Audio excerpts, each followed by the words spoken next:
Ah! Get off! Get off! What Bradley Foster saw on that trail camera would shatter everything he thought he knew about the forests of northern Idaho. 14 frames. That's all it took to change his life forever. The first frame showed nothing but darkness and trees. The second caught the glint of something massive moving between the pines. By the third, the wolf's body was already limp, dangling from enormous hands that shouldn't exist.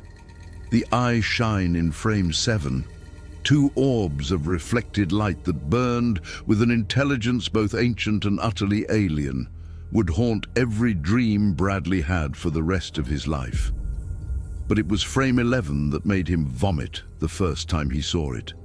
The thing had stopped, turned, looked directly at the camera with a face that was neither ape nor man, but something that existed in the terrifying space between. The expression wasn't curiosity, it was recognition.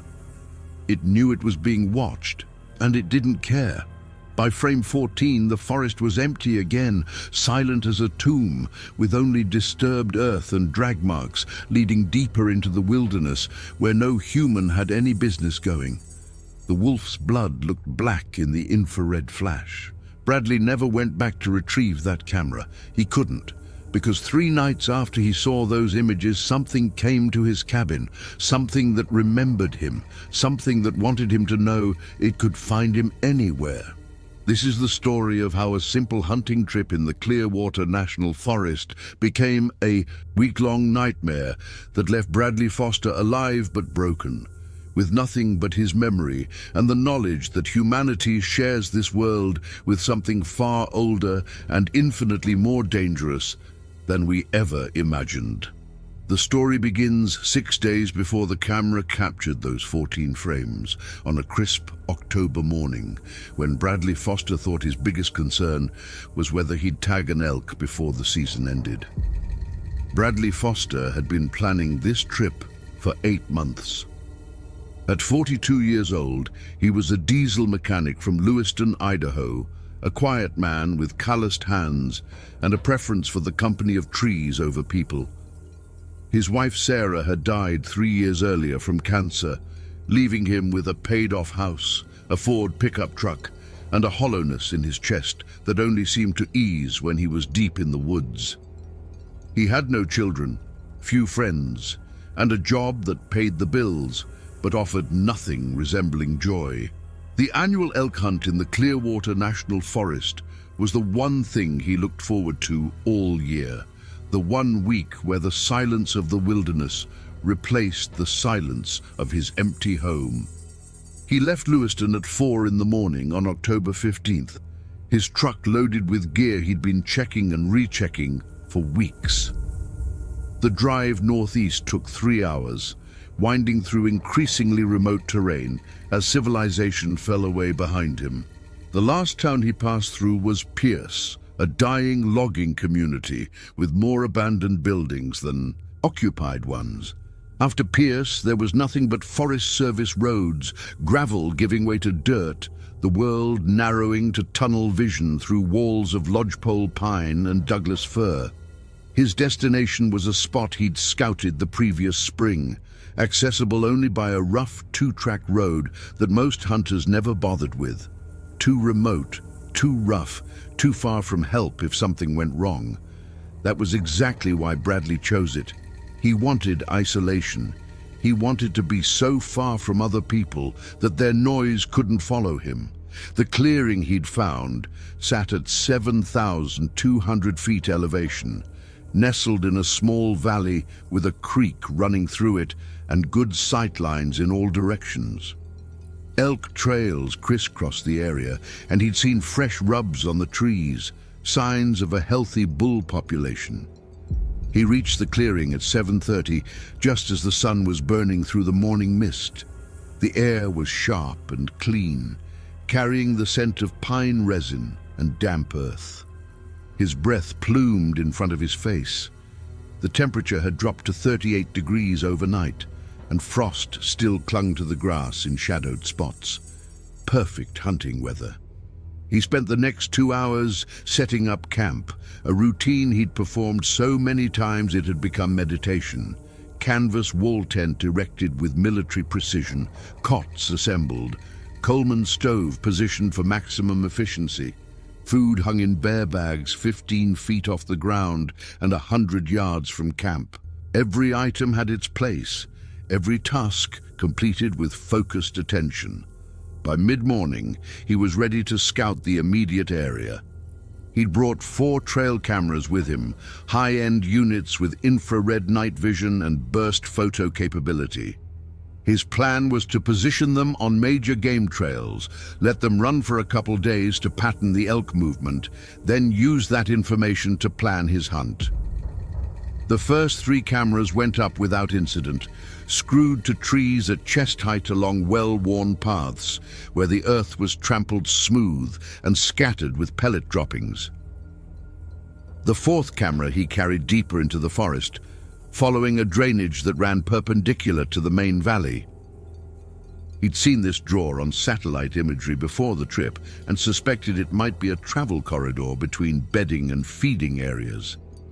The terrain grew rougher as he hiked, the drainage cutting deeper into the mountainside, creating steep banks thick with serviceberry and chokecherry bushes. The canopy overhead closed in, filtering the sunlight to a dim green twilight. He walked for 40 minutes before finding the perfect spot. A massive, lightning-struck fir tree had fallen across the drainage sometime in the past year, creating a natural bridge. Game trails converged on both sides where animals crossed over or under the deadfall. The earth was churned with tracks, elk, deer, and something else. Bradley knelt to examine the impressions in the soft mud. Most were clearly hooved animals, easily identifiable, but there were others. Large tracks, partially obscured by elk prints, but distinctly different. He pulled out his phone and snapped a few photos, thinking they might be bear. They were the right size, roughly 10 inches long, but the shape was off, too narrow, the toe impressions too defined and forward-facing. He filed the oddity away in his mind and moved on. He mounted the trail camera on a tree 20 feet from the deadfall, angling it to capture anything that crossed through the area. The camera was set to take 3-shot bursts triggered by motion, with a 30-second delay between activations to save battery and memory. He tested it once, walking through the frame and then checking the display. Perfect. The image was clear, the detection zone properly calibrated. He marked the location on his GPS unit, noting the coordinates so he could find it again in a few days. The walk back to camp took longer than the trip out. He moved slowly, glassing the hillsides through his binoculars, looking for elk. He saw plenty of sign, but no animals. That was normal for midday. They'd be bedded down in the timber, resting before the evening feeding period. He reached camp just after 1 in the afternoon, heated a can of beef stew on the Coleman stove, and spent the rest of the daylight hours preparing his hunting area. He built a ground blind on the eastern edge of the clearing, where several trails merged near the creek. Just a simple setup. Fallen logs arranged in a semicircle, backed by a dense thicket of young pines. It gave him cover while providing clear shooting lanes toward the meadow, where he expected elk to feed at dawn and dusk. He cleared all the noisy debris from inside the blind, twigs that might snap, dry leaves that would rustle, and settled a foam cushion on the ground where he'd sit. Satisfied with the work, he returned to camp as the sun dropped toward the western peaks. Evening came on fast in the mountains. By 5:30, the temperature was already plummeting, and deep shadows pooled in the valley. Bradley started a small fire, more for comfort than warmth, and sat on a log watching the flames while he ate a freeze-dried meal rehydrated with boiling water. The forest around him was settling into its nocturnal rhythm. Birdsong faded. Small rustlings in the underbrush marked the movements of mice and voles. Somewhere far off, he heard the lonely call of a great horned owl claiming its territory. He was just considering turning in early when he heard the elk. The bugle started low, a guttural groan that climbed into a high-pitched whistle before dropping back down into a series of grunts. It came from the north, maybe a mile away, maybe more. Sound traveled strangely in the mountains. Bradley felt his heart rate pick up. That was a mature bull, confident and looking for cows. The rut was still going, later than usual this year because of the warm September. That bull would be on the move, checking for receptive females, and movement meant opportunity. He sat very still, listening. The bugle came again, closer this time. Then another bull answered from the east, a younger animal by the sound of it, less powerful. Bradley smiled. Competition. If those two bulls got into it, they'd be distracted, easier to approach. He made a mental note of their positions and decided he'd hunt the northern drainage the next morning before dawn.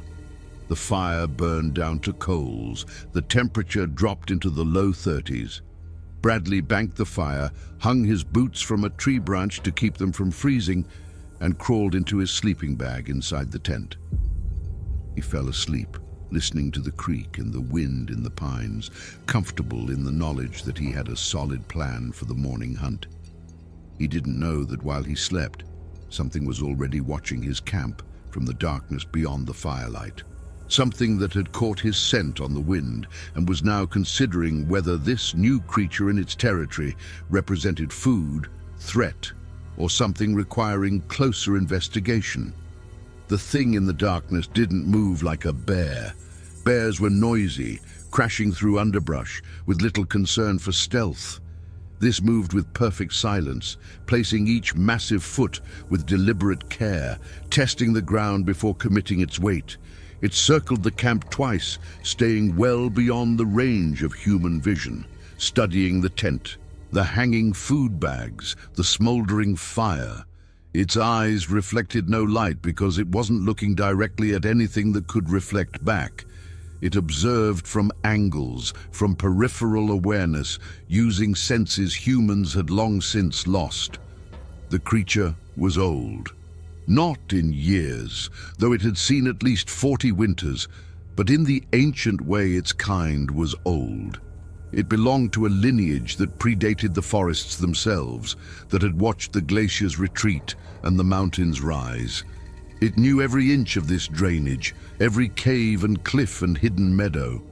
This was its territory, had been for longer than the creature could remember, passed down from the one who came before and the one before that, stretching back into a time when humans were rare and easily avoided. But humans were no longer rare. They came with their machines and their loud voices and their fire. Most stayed to the lower elevations near the roads. Most left after a few days. This one had come far into the deep country. That required attention. The creature watched the tent for another hour, noting the rhythm of breathing from inside, the occasional shift of weight, the small sounds of human sleep. Then it moved on, returning to the high country where a natural cave system provided shelter and where the prey animals hadn't yet learned to fear the hunting grounds. Bradley woke at 4:30, his internal clock more reliable than any alarm. The tent was frigid, his breath visible in the beam of his headlamp. He dressed quickly, layering merino wool and fleece under his hunting jacket.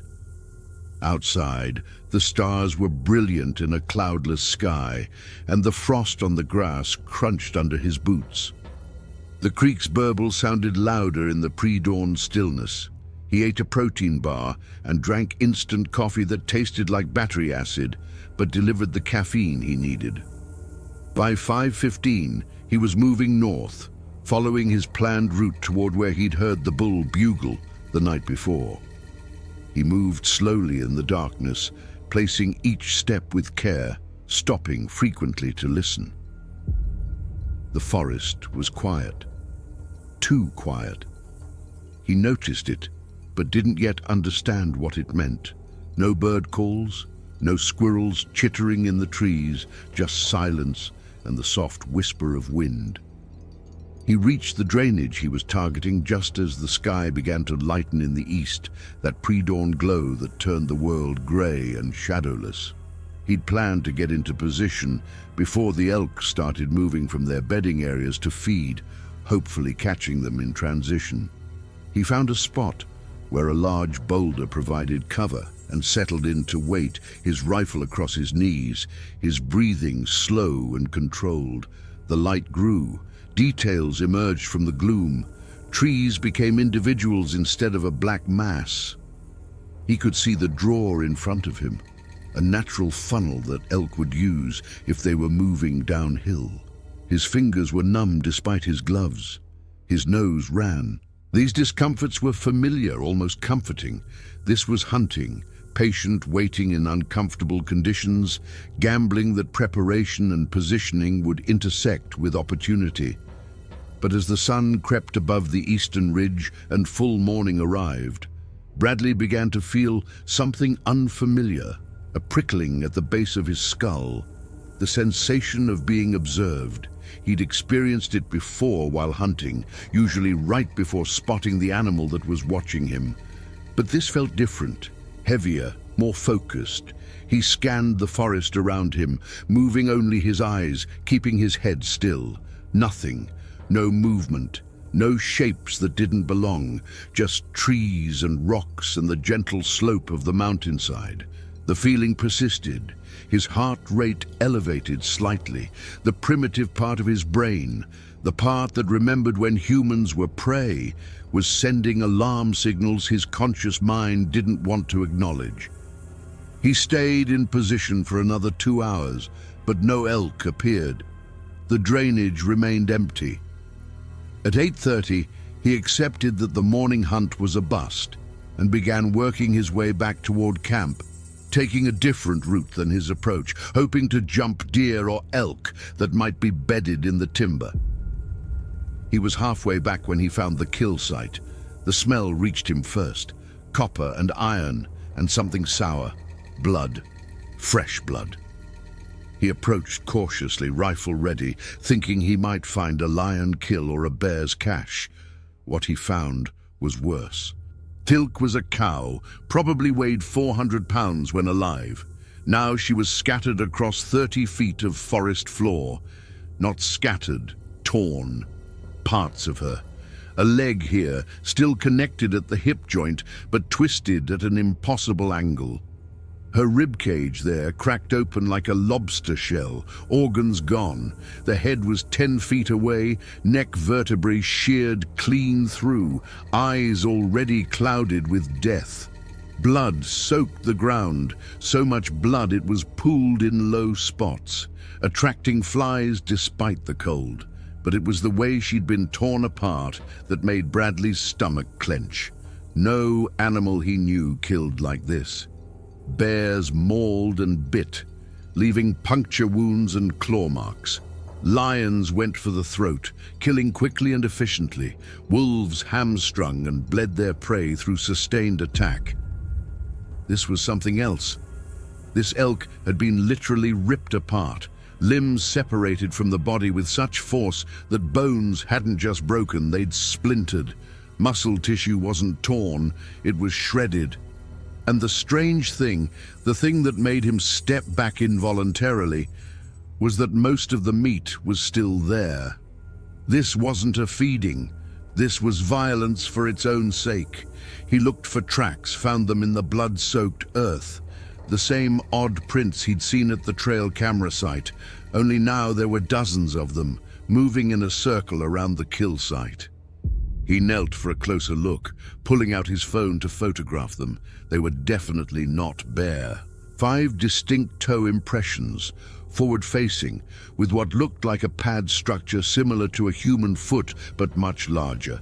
16 inches long, 8 inches wide at the widest point, and the depth of the impressions suggested enormous weight, far more than any bear.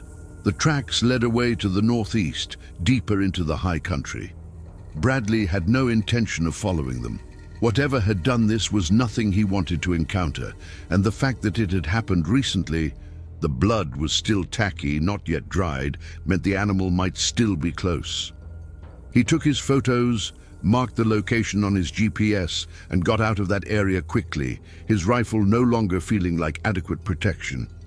He reached camp just before 10, his mind racing. Part of him wanted to pack up and leave. Something was wrong here. The too quiet forest, the feeling of being watched, and now this brutal kill. But another part of him, the stubborn part that had kept him alive through his wife's illness and the lonely years after, refused to be scared away. He was licensed to be here. He had a right to hunt these woods. Some strange tracks didn't change that. He spent the middle of the day in camp, cleaning his rifle and organizing gear, trying to push the morning's discovery from his mind. The afternoon was warmer, reaching into the mid-50s, and the increased activity of birds and squirrels helped ease his tension. The forest felt normal again. Maybe he'd overreacted. Maybe the elk had been hit by a car further down the mountain and scavenged by multiple animals, which would explain the scattered remains and mixed tracks. That evening, he returned to the ground blind he'd built. The elk came just before sunset, 3 cows and a small raghorn bull moving through the meadow with casual alertness. They were too far for a good shot, over 300 yards, and the light was fading fast. Bradley watched them through his binoculars, admiring their grace, tracking their movement patterns. They fed for 20 minutes before moving back into the timber as darkness fell. He made his way back to camp in full dark, using his headlamp to navigate. The beam created a tunnel of light through the forest, reducing the world to what was immediately in front of him. Twice he stopped, suddenly certain he'd heard something following him. Both times when he turned and shone the light behind him, there was nothing but trees and darkness. At camp, he built up the fire and heated dinner, sitting close to the flames, grateful for their warmth and light. The temperature was dropping fast, already down to the upper 20s. His water bottles would freeze overnight if he didn't keep them in his sleeping bag. He was just finishing his meal when he heard the scream. It came from the direction of the drainage, where he'd placed the 4th trail camera, perhaps a half-mile away.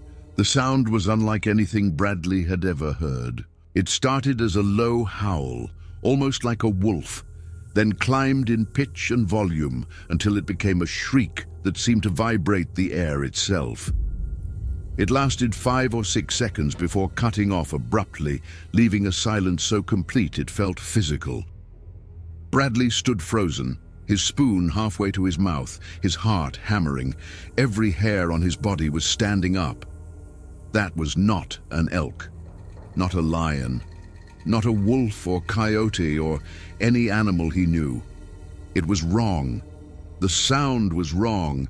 It carried a rage and intelligence that made his hindbrain scream danger in a way no animal call ever had. The forest stayed silent. No response.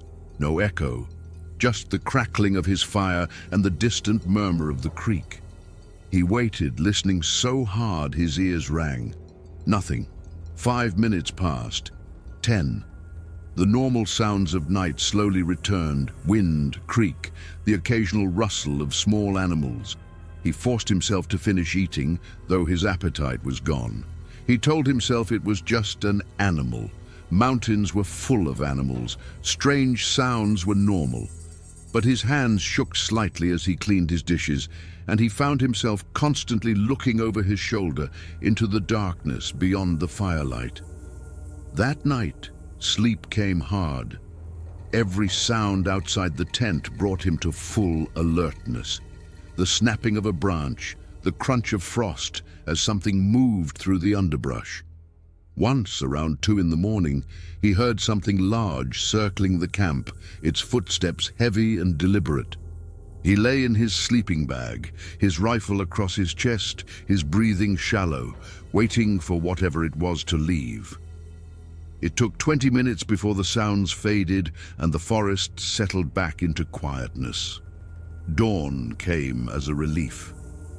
Bradley emerged from his tent exhausted, his nerves frayed, seriously reconsidering this whole trip. But daylight had a way of making night fears seem foolish. In the clear morning light, with coffee in his hand and the sun warming the frost-covered meadow, the previous night felt like an overreaction. So what if he'd heard a strange sound? So what if some animal had walked near camp?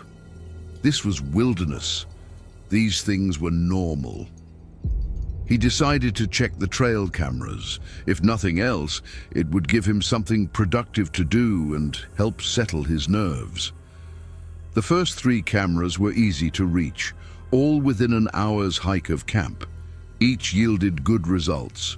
The cameras had triggered dozens of times over the past 2 days, capturing elk, mule deer, a small black bear, and several coyotes. Normal traffic. Normal animals going about normal routines. The 4th camera, the one in the remote drainage, required a longer hike. He set out just after 9, retracing his route from 2 days earlier. The walk helped clear his head. The forest seemed friendly again in the daylight, almost welcoming. Birds sang. A porcupine waddled across the trail ahead of him. Shafts of sunlight broke through the canopy, creating pools of golden warmth. He reached the lightning-struck fir tree just after 11. From a distance, everything looked normal. The camera was still mounted to the tree, still angled correctly. But as he got closer, he noticed the silence. This drainage had been full of small sounds when he'd first scouted it. Birds, squirrels, the buzz of insects. Now it was quiet, not dead silent, but muted, as if something had scared off the smaller creatures. He pulled the memory card from the camera and replaced it with a fresh one, then sat on the fallen log to review the images on the camera's small screen. The first 24 shots were unremarkable. Deer passing through at dusk, an elk, cow and calf at dawn, more deer. Then, starting around 10 p.m. on the night he'd heard the scream, the images changed. Frame 31 showed something dark at the edge of the detection zone. Frame 32 caught it closer, but the infrared flash only illuminated part of it. A massive shoulder covered in dark hair, too high off the ground to be a bear. Frame 33 was blurry, suggesting rapid movement. Then nothing for an hour. Then, starting at 11:47 p.m., the sequence that would break his mind. Frame 43, darkness, the deadfall tree illuminated by the infrared flash, forest beyond. Frame 44, something massive entering the frame from the left, moving on 2 legs, its body tall and broad. The infrared made it hard to judge size, but it was bigger than any bear, much bigger. Frame 45. The thing was holding something, a wolf. The wolf's body was limp, hanging from hands, not paws hands, that wrapped completely around its ribcage. Bradley's breath caught. His finger froze on the review button. This wasn't real. This couldn't be real. But there it was, sharp and clear in the digital image. A bipedal creature, at least 8 feet tall, covered in thick, dark fur, carrying a dead wolf like it weighed nothing. He forced himself to continue to the next frame. Frame 46 showed the creature in profile, still moving across the camera's field of view. Its face was visible now, illuminated by the flash. It was not human, not an ape. Something in between. A flat, broad face with a pronounced brow ridge, a wide nose, eyes that caught the infrared and reflected it back as 2 glowing orbs of white light. The expression, to the extent Bradley could read it, was utterly alien. Neither intelligent nor animal, but something that existed outside those categories. Frame 47, the creature had stopped. Its head was turning toward the camera. Frame 48, it was looking directly at the lens. Those reflective eyes staring into the camera, into Bradley, across time and space. The wolf still hung from one massive hand. The other hand was visible now. Fingers, yes, fingers, though shorter and thicker than human, slightly curled. Bradley's hands were shaking so badly he almost dropped the camera. His breath came in short gasps. This wasn't possible. Bigfoot was a myth, a legend, something crackpots and attention seekers claimed to see. It wasn't real. It couldn't be real. But the image in front of him was undeniable. Whatever this thing was, it existed. He scrolled to the next frame, his mind reeling. Frame 49 showed the creature taking a step closer to the camera. Its face filled more of the frame now. Details emerged that made his stomach turn. The face wasn't covered in fur like the body. The skin was dark gray or black, leathery, with deep wrinkles and scars. The brow ridge cast shadows over the eyes, but they still reflected the light, unwavering, fixed on the camera. On him. Frame 50. Closer still. The wolf was gone from the frame now, probably dropped or tossed aside. Both hands were visible, hanging at the creature's sides. The hands were enormous, with thick fingers that ended in what looked like dark nails or claws. The arms were disproportionately long, reaching past its knees. Frame 51. The face dominated the frame. Bradley could see individual hairs now, see the texture of the skin, see something that might have been intelligence in those eyes. Or maybe it was just the reflection of the flash. Maybe he was seeing what he wanted to see, imposing meaning on something that had none. But he didn't think so. This thing knew it was being photographed. It recognized the camera as a human device, and it was considering its options. Frame 52. The creature's mouth was open, teeth visible. Large yellowed canines, not ape teeth, not human teeth, predator teeth. The expression might have been a threat display, or it might have been something else. Curiosity, anger, amusement. Bradley had no way to know. Frame 53. The image was partially obscured. The creature had reached toward the camera. A hand, fingers spread, blocked most of the frame. Bradley could see the palm, rough and calloused, could see the individual fingers, each as thick as his wrist. Frame 54.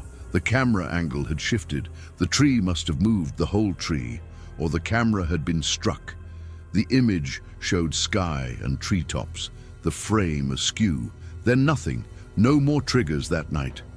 Bradley sat on the log for a long time, staring at the small screen, scrolling back through the images again and again, trying to find something that would explain them away. A costume, a hoax, digital manipulation. But he knew the camera hadn't been tampered with. He'd checked the housing when he pulled the card. No signs of forced entry, no damage, except that the camera was pointing at a slightly different angle than he'd set it. And the images themselves were too consistent, too detailed, to be anything but genuine captures of whatever had passed through this drainage 3 nights ago. He thought about the elk kill he'd found, the brutal, excessive violence, the enormous tracks, the strange silence of the forest, the scream he'd heard. All of it suddenly made a terrible kind of sense. There was something in these mountains, something the world claimed didn't exist, and he had proof. His hands stopped shaking as a new emotion replaced fear, excitement. He had 14 clear images of a cryptid that had eluded documentation for decades. This was extraordinary. This was world-changing. He needed to get this evidence to someone who could verify it. A university, a news station, someone. He stood up, decision made. He'd pack up camp, get down the mountain, and find the right people to show these images to. This was too important to sit on. The existence of this creature had implications for biology, for conservation, for human understanding of what was possible. He started walking back toward camp, his mind already planning who to contact first. He made it 20 feet before he stopped. The wolf, the dead wolf, in the creature's hands. Why was the creature carrying a dead wolf? Animals didn't do that. Predators killed and ate at the kill site or cached the meat nearby.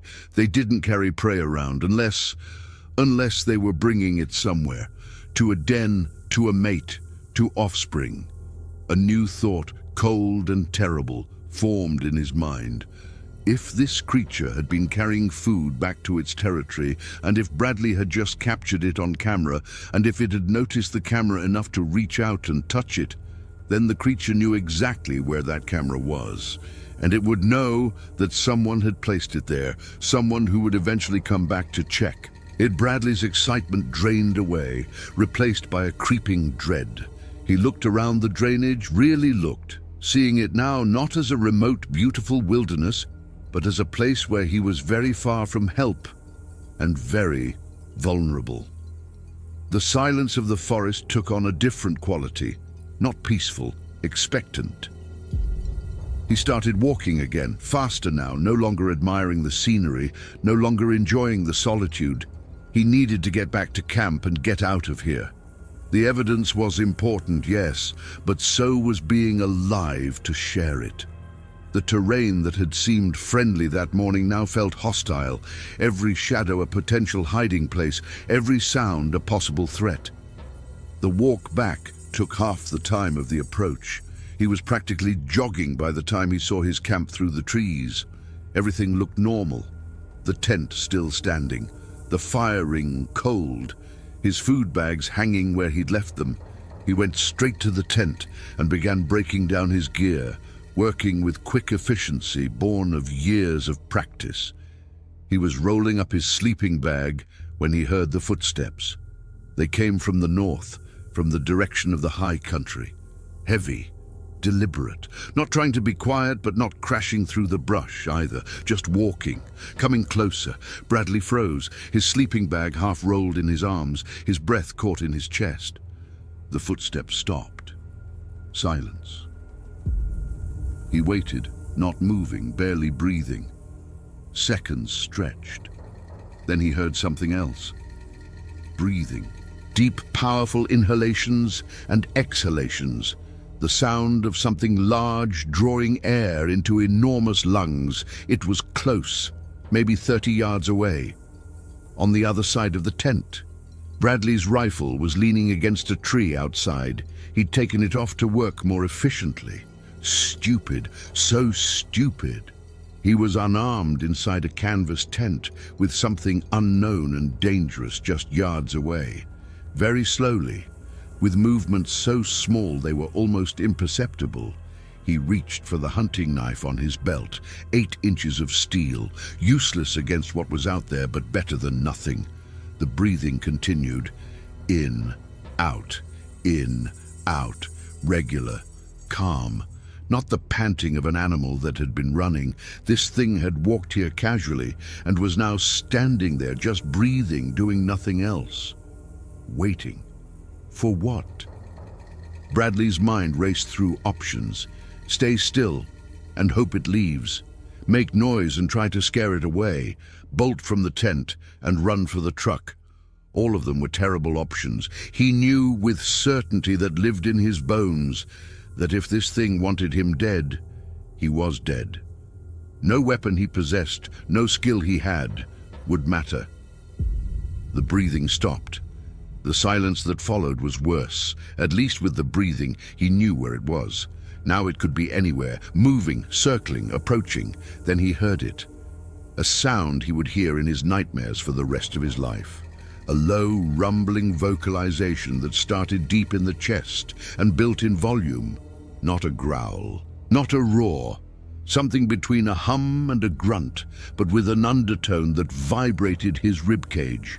It rose and fell in pitch, almost like speech, almost like the thing was trying to form words its throat wasn't designed to produce.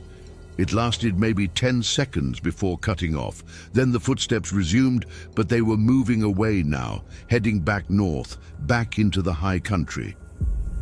Bradley listened until he couldn't hear them anymore, until the forest returned to its normal sounds, until his heart stopped trying to punch through his chest. Then he listened for another 10 minutes just to be sure. When he finally emerged from the tent, his legs were shaking. The clearing looked exactly as it had all week, peaceful, innocent, no sign anything had been there. But when he walked around the tent to where he'd heard the breathing, he found the print.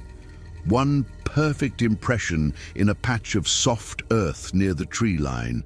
16 inches long, 8 inches wide, 5 distinct toes, each toe ending in a depression that might have been made by a claw or thick nail. The depth of the track suggested immense weight, at least 600 pounds, maybe more. And the track was fresh, made within the last few minutes, the edges still sharp, bits of compressed soil still settling. Bradley stared at it for a long time. Then he pulled out his phone and photographed it from multiple angles, placing his hunting knife in the frame for scale. When he was done documenting it, he did something he'd never done on any hunting trip before. He gave up, no shame in it, no guilt. He was outmatched and he knew it. He packed with frantic speed, throwing gear into his truck with none of his usual organization. Tent down, bags tossed in the bed, stove and food shoved into the cab. He didn't bother with the ground blind he'd built or the other 3 trail cameras. They could stay.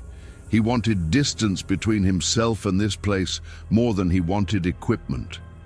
He was pulling the last of his gear into the truck when he remembered the 4th camera, the one still mounted on the tree in the drainage. The camera with the memory card that held 14 frames of undeniable evidence.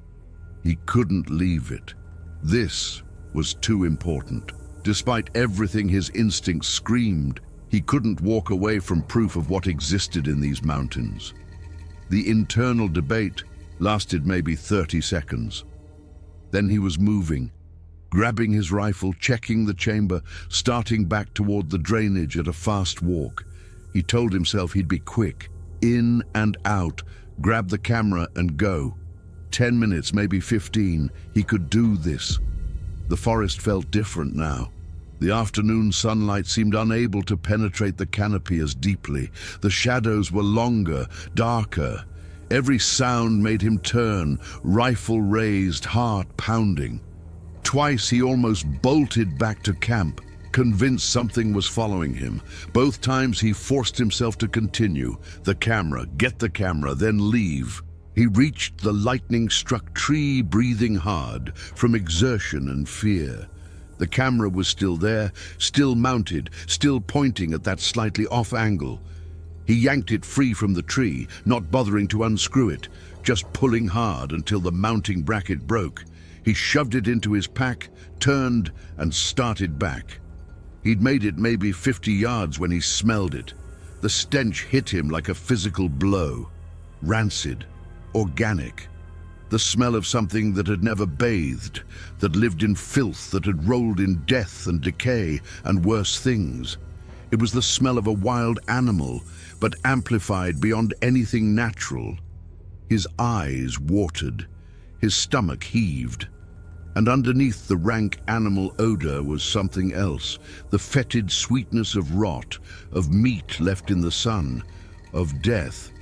The smell was coming from ahead of him, from the direction of camp, which meant something was between him and his truck. Bradley stopped, rifle raised, scanning the forest. Nothing, no movement, just trees and shadows, and that overwhelming stench. He took a slow step to the side, planning to circle around, to give whatever was out there a wide berth. The smell moved with him. Another step. The smell intensified. It was herding him, pushing him away from camp, away from the escape route, deeper into the drainage. Bradley's breath came in short gasps. His hands gripped the rifle so hard his knuckles were white. He couldn't see it, but he knew it was there, somewhere close, watching him, playing with him. 100 thoughts cascaded through his mind. Stand and fight, run, call for help though his phone had no signal and the nearest person was miles away. Climb a tree, play dead. He did none of these things. Instead, he spoke. "I'm leaving." His voice was hoarse, cracking. "I'm taking my stuff and I'm going. I won't come back. I won't tell anyone. Just let me leave." The smell faded slightly. The oppressive sense of presence eased. Bradley took it as permission and started moving again, faster now, no longer trying to be quiet, just trying to cover ground. He crashed through underbrush, jumped over logs, slipped on moss-covered rocks. The forest blurred around him. He didn't dare look back. He burst into the clearing where his camp had been, like a sprinter breaking the tape. His truck was still there, still unmolested. He threw his pack into the cab, jumped in behind the wheel, and turned the key. The engine caught on the first try. He'd never been so grateful to hear that diesel rattle. He didn't bother with seatbelts. He threw the truck into gear and started moving, the vehicle bouncing and lurching over the rough two-track. Branches scraped the sides, rocks pinged off the undercarriage. He didn't care. He was getting out. That was all that mattered. The drive down the mountain took an hour, though it felt like both an eternity and no time at all. He didn't relax until he hit pavement, didn't feel safe until he passed through Pierce, didn't truly breathe until he was back in Lewiston, pulling into his driveway, the familiar sight of his house making the last 3 hours feel like a fever dream. He sat in the truck for a long time, engine off, just staring at his front door. Everything looked the same. The world hadn't changed, but he had. He was different now. He knew something the rest of humanity refused to believe, and he had proof. Inside, he connected the camera memory cards to his computer and backed up all the images. Then he backed them up again to an external drive. Then he uploaded them to a cloud storage service. The 14 frames from the fourth camera transferred perfectly, each image crisp and clear and undeniable. He spent 2 hours going through them, zooming in on details, confirming what his eyes told him. This was real. This was documented. This was proof. But as he sat there, staring at frame 48, the one where the creature looked directly into the camera, a new thought occurred to him. The creature had known the camera was there.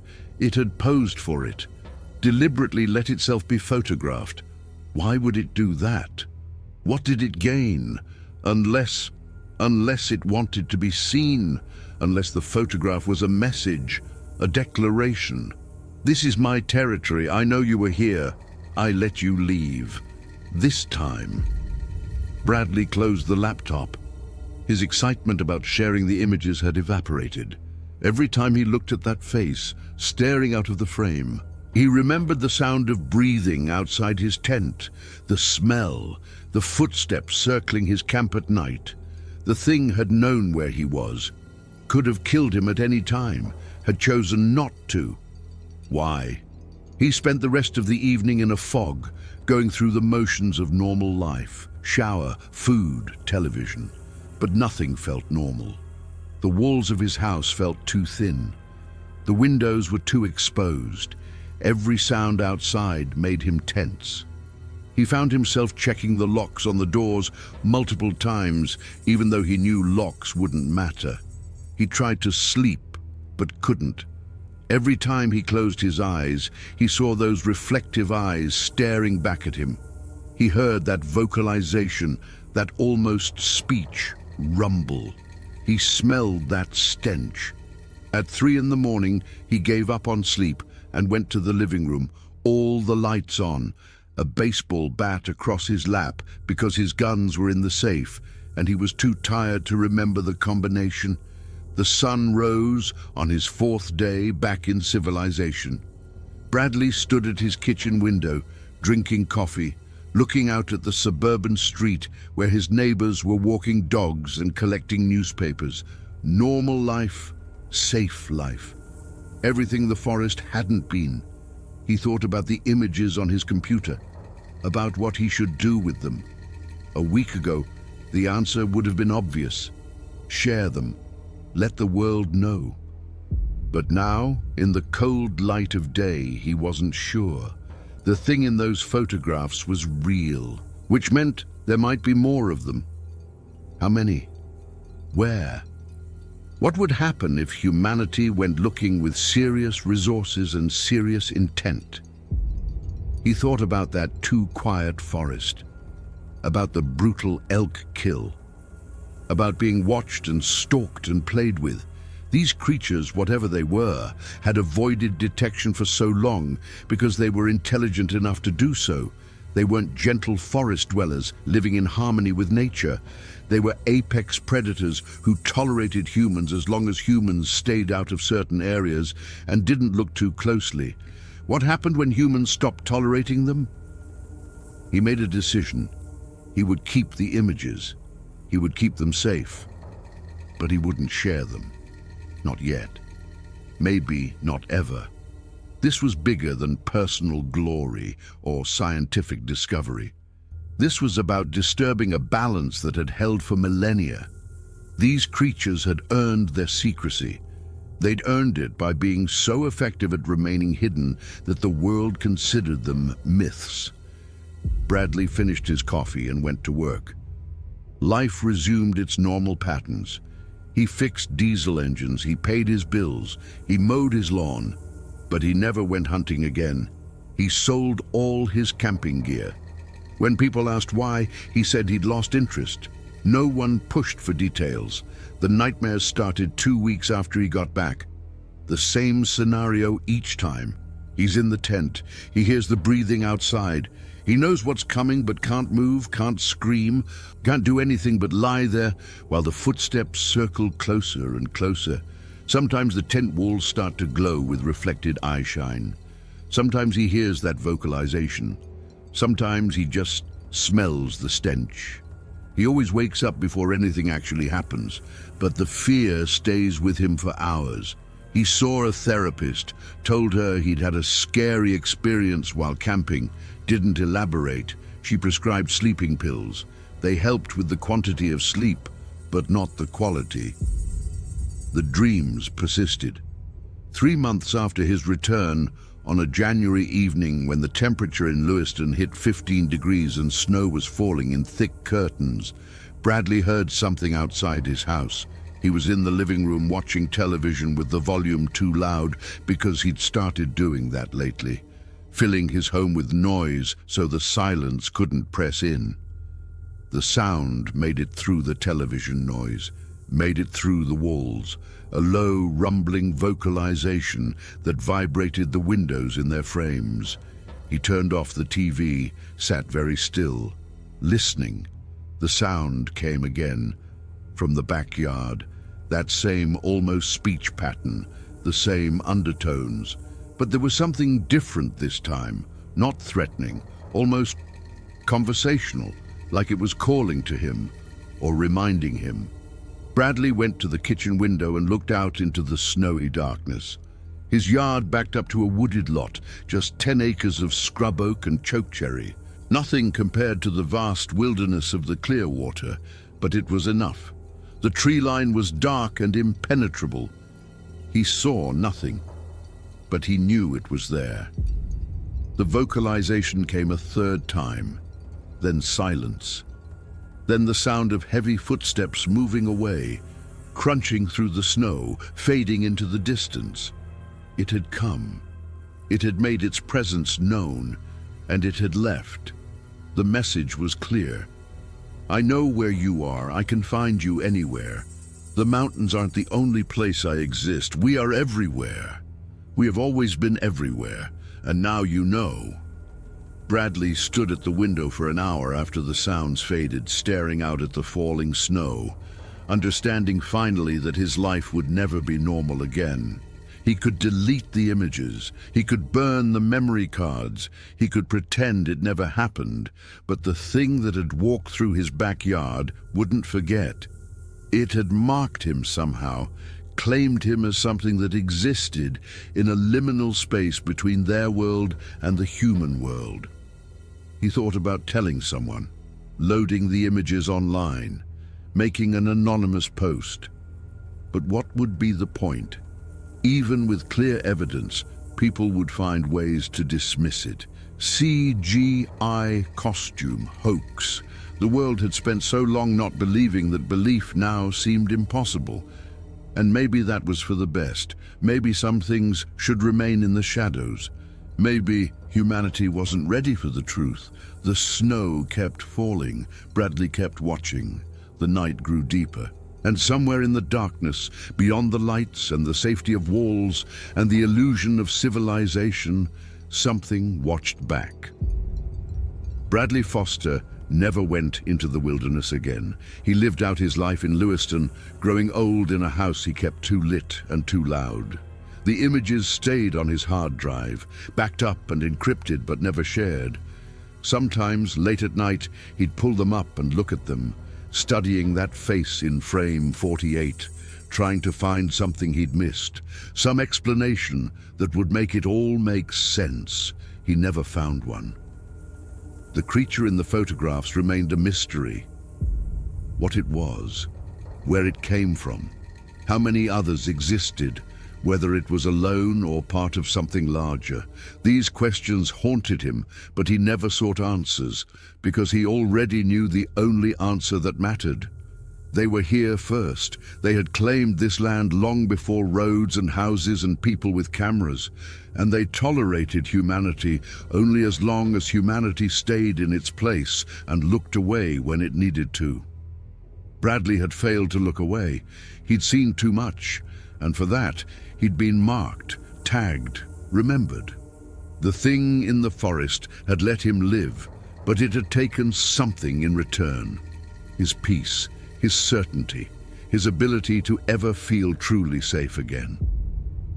Years later, when Bradley was 68 and dying of heart disease in a Lewiston hospital, he called his one remaining friend to his bedside. He told him about the trip, about the camera, about the images. He told him where the hard drive was hidden, how to access the files. He said the choice of what to do with them was up to his friend now. He was done carrying the weight. His friend found the hard drive after Bradley died. He looked at the images, saw what Bradley had seen, and after a long night of consideration, he deleted them all, wiped the drive, destroyed the evidence, because some truths, he decided, were too dangerous to share. Some doors should never be opened. Some creatures should remain legends. Bradley Foster's ashes were scattered in his backyard, in that small wooded lot behind his house. The lot where nothing ever disturbed the peace.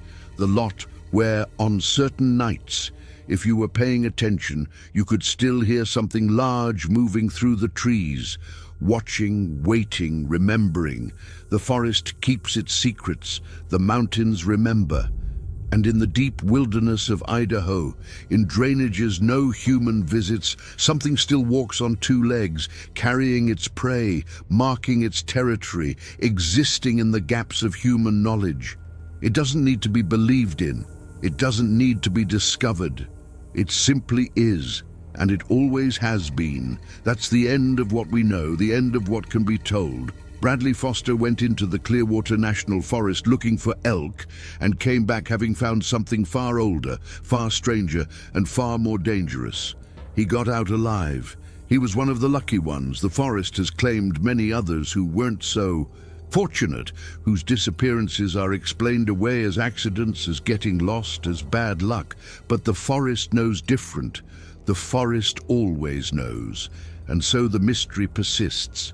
The creature remains unseen by most, dismissed by more, and truly known by only a rare few who were marked by the encounter and lived to carry the memory. Bradley Foster was one of those few. The trail camera captured 14 frames, 14 moments of undeniable truth. And then that truth was locked away, hidden, lost to time because the world wasn't ready and maybe never will be.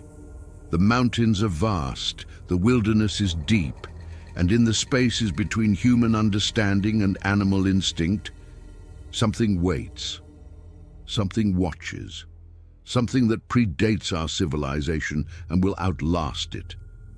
It doesn't hunt us because we're not worth hunting. It tolerates us because we're not worth the trouble. But occasionally, when someone ventures too far or looks too closely or stays too long, it makes itself known, not as a warning, not as a threat, simply as a reminder. You are not alone in the wild places. You never have been, and the things that live there have long memories.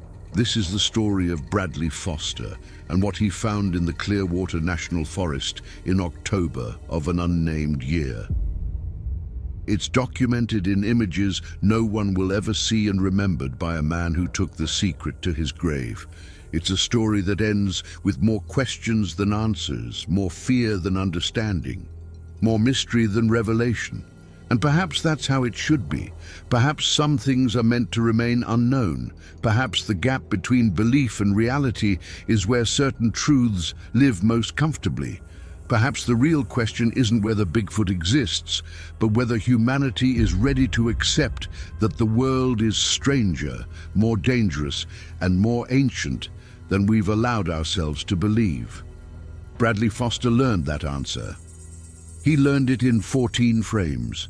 He learned it in the darkness outside his tent. He learned it in the breathing, the smell, the footsteps, the vocalization. He learned it in the years of nightmares and the visit to his backyard. And in the end, he chose silence. Not because he doubted, not because he was afraid people wouldn't believe, but because he understood finally that some knowledge comes with a cost. And the cost of proof, of revelation, of forcing the world to see what he had seen was too high. So the images died with him, the evidence disappeared, and the creature in the forest continued its existence, unknown and undisturbed, walking ancient trails through ancient mountains, carrying its prey, marking its territory, living as it always had, free, wild, mythic. And that's where this story ends, with a man's death, with evidence destroyed, with a mystery unsolved, because some endings aren't meant to provide closure. Some stories don't resolve, they simply stop, leaving us with the uncomfortable awareness that the world holds more than we can explain, and that ignorance might be safer than knowledge. Bradley Foster went into the mountains alone. He came back alone, and he died alone, carrying something no one else could understand. The trail camera captured 14 frames that should have changed the world. Instead, they changed one man, and when he was gone, the frames went with him, leaving behind only this story, only these words, only the lingering question of what really lives in the deep wilderness and what it means for those who venture there unprepared. The Clearwater National Forest remains. The drainage where Bradley placed his camera remains. The lightning-struck fir tree probably still spans the gap, though it's rotting now, returning to soil, making space for new growth. The cycle continues, life and death and life again, and through it all, something walks, something watches, something remembers. This is the story of Bradley Foster. This is the story of what happens when myth becomes memory, when legend becomes lived experience, when the impossible becomes undeniable, and when the only rational response to that revelation is to look away, to forget, to pretend it never happened. Because the alternative, acceptance, changes everything. And not everyone is strong enough to bear that change. Bradley wasn't strong enough. Or maybe he was too strong, strong enough to see, strong enough to survive, strong enough to keep the secret, but not strong enough to live with it comfortably. The knowledge ate at him year after year, until there was nothing left but an old man in a hospital bed, passing the burden to someone else, hoping they might do better with it than he had. They didn't. The images are gone. The evidence vanished. And all that remains is this account, these words, this testament to an encounter in the wilderness that may or may not be true, that may or may not have happened, that exists now only in the liminal space between story and reality. Believe it or don't. Search for proof or don't. Go into the mountains or don't. The creature doesn't care. It doesn't need your belief. It doesn't require your acknowledgement. It simply is. And it will be long after you and I and everyone reading this is dust. That's the truth Bradley Foster died knowing. That's the weight he carried. And now, in sharing his story, perhaps we carry some of that weight too. Perhaps we're marked now, in our own small way.